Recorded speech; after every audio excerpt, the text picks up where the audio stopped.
Salut, c'est Laura de Water Rangers et aujourd'hui, je vais vous montrer comment utiliser votre trousse hivernale. La trousse hivernale a été conçue pour pouvoir mesurer le taux de chlorure dans l'eau qui est directement relié au sel de voirie. Donc, moi, ici, aujourd'hui, j'ai choisi un petit ruisseau qui est juste de l'autre côté d'une route.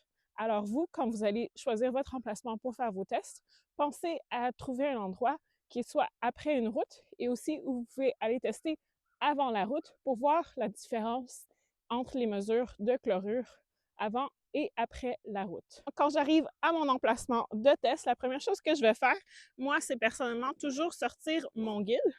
Donc, à l'intérieur de votre trousse, vous allez trouver votre guide dans la pochette en arrière.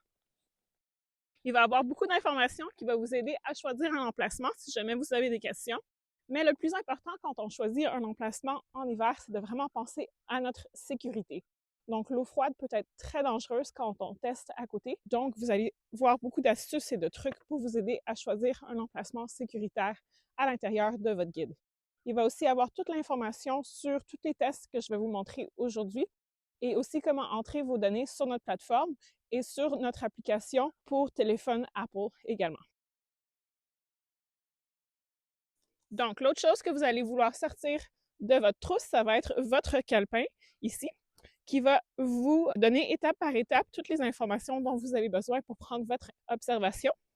Et il va aussi avoir un crayon ainsi que des petits autocollants dans la pochette en avant. Donc, la première chose à écrire, ça va être la date et l'heure, le nom du lac ou du ruisseau que vous testez. Donc, ici, c'est le lac McGlashan.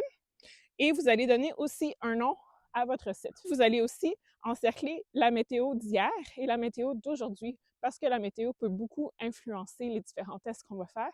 Comme par exemple, si jamais il y avait eu de la température un peu plus chaude hier, il y aurait eu de la glace et de la neige qui aurait fondu et qui aurait pu amener plus de sel de voirie dans le ruisseau dans lequel je fais mes tests aujourd'hui.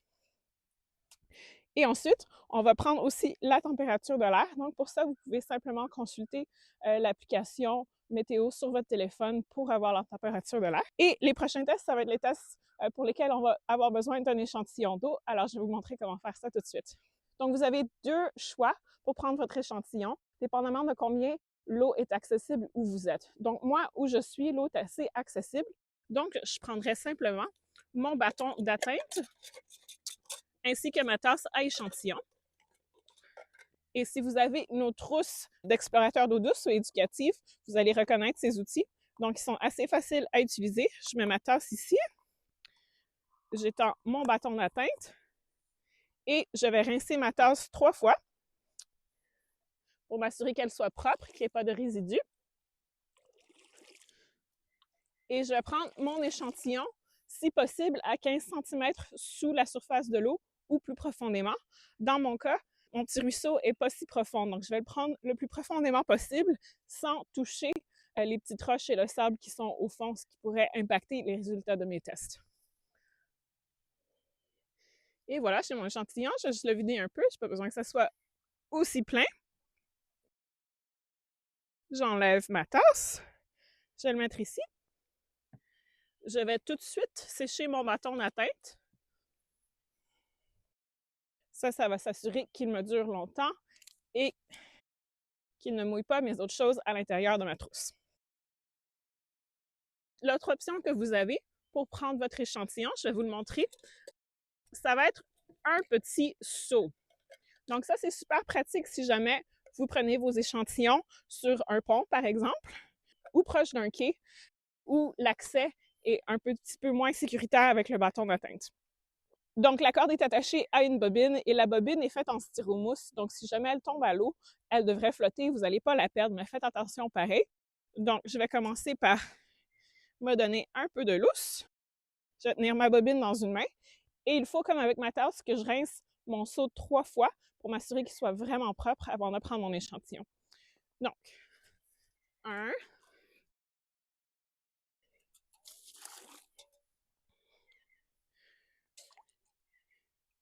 2,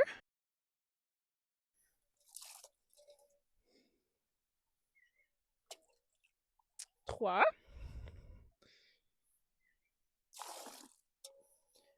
Et encore une fois, si je peux, je prends mon échantillon un peu plus profondément. Et voilà. Et j'ai mon échantillon dans mon seau. Maintenant, la première chose qu'on va utiliser dans notre trousse, ça va être notre conductimètre. Donc, la conductivité est directement reliée aux différents minéraux qui se trouvent dans l'eau. Donc, pour l'utiliser, je pèse le bouton en haut une fois rapidement. Cet outil est assez facile à utiliser. Vous faites simplement le mettre dans votre échantillon. En haut, vous pourrez lire la conductivité en microsiemens par centimètre. Et en bas, il va indiquer la température de l'eau. Donc ici, j'ai 102 microsiemens par centimètre et une température de mon eau de 1,3. Donc ce ruisseau ici, il est testé assez souvent. On dit toujours que faire des tests mensuels, c'est le minimum pour vraiment apprendre à connaître les différents paramètres normaux dans les plans d'eau. Donc, une conductivité entre 90 et 105, c'est assez normal ici. Donc, ma conductivité de 103, c'est une lecture normale. Ça se peut que où vous êtes, vous voyez une unité décimale, par exemple 1,3. Et si c'est le cas, vous allez vouloir regarder l'unité. Moi, ici, je vois un petit US pour microsiemens, mais si jamais j'avais une valeur décimale, je verrais sûrement un MS. Donc ça veut dire que ma valeur, elle a passé de micro à millisiemens. Donc mon 1,3 est en fait 1300 microsiemens. Donc il faudrait multiplier ma valeur par 1000 et noter ce résultat. Ça se peut que ça arrive spécialement en hiver dans des endroits où il y a beaucoup de sel de voirie qui pourrait faire augmenter la conductivité. Donc, une fois fini avec ça, je fais simplement le sortir. Et comme avec mon bâton, je vais l'essuyer tout de suite. Pour le fermer, je pèse le premier bouton une fois. Et j'ai terminé avec mon conductimètre. Donc, j'ai parlé de sel de voirie. C'est sûr, là, vous vous demandez comment je fais pour savoir c'est quoi la concentration de sel de voirie. Eh bien, vous allez trouver dans votre trousse des petites bandelettes qui sont spécifiquement pour la chlorure. Et ici, une petite poubelle pour mettre les bandelettes une fois qu'elles sont usées. Donc, ces bandelettes-là, on ne veut pas qu'elles soient exposées au soleil ou à l'eau. Donc, il faut s'assurer d'avoir les mains très, très sèches quand on les prend et de fermer la bouteille tout de suite une fois qu'on l'a pris. Donc, je vais juste brasser. Je vais sortir une petite bandelette comme ça. Je la tiens par le haut. Je ferme ma bouteille tout de suite. Je vais la remettre dans ma trousse. Et cette bandelette-là, elle prend un peu du temps pour se développer. Vous allez savoir quand est-ce que vous pouvez prendre votre lecture parce que la petite bande au-dessus va devenir noire et ça va avoir un peu comme de l'encre qui est mouillée. Une fois que vous voyez la petite bande noire au-dessus, vous allez prendre votre tableau de conversion et prendre votre lecture. Donc, dans mon cas, je vois que la bande blanche s'étend jusqu'au 2,6, ce qui se traduit à 73 ppm, donc 73 parties par million. J'écrirai ceci comme ma lecture de chlorure dans mon calepin.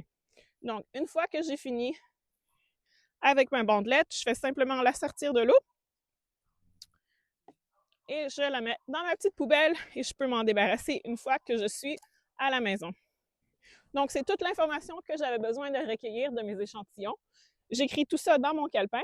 La prochaine étape, quand j'arrive à la maison, ça va être de m'assurer de partager les données. Vous pouvez le faire directement sur notre plateforme de données au app.waterrangers.ca ou vous pouvez aussi utiliser notre application iOS sur votre téléphone Apple pour pouvoir mettre les résultats quand vous êtes directement sur le terrain ou une fois arrivé à la maison.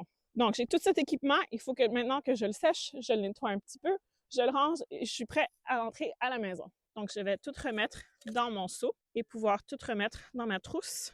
Mes guides vont dans la pochette en arrière et mon crayon dans la pochette en avant. Quand vous pensez à rentrer à la maison, pensez aussi à prendre le même chemin que vous avez pris dans la neige pour arriver où vous êtes. On veut s'assurer de ne pas perturber l'environnement où on fait nos échantillons. Vous connaissez maintenant un peu plus l'état de santé de votre rivière et j'ai bien hâte de voir vos résultats sur la plateforme. Amusez-vous quand vous faites vos tests et restez tout en sécurité. Si jamais vous avez des questions, on est toujours là pour vous aider. Merci!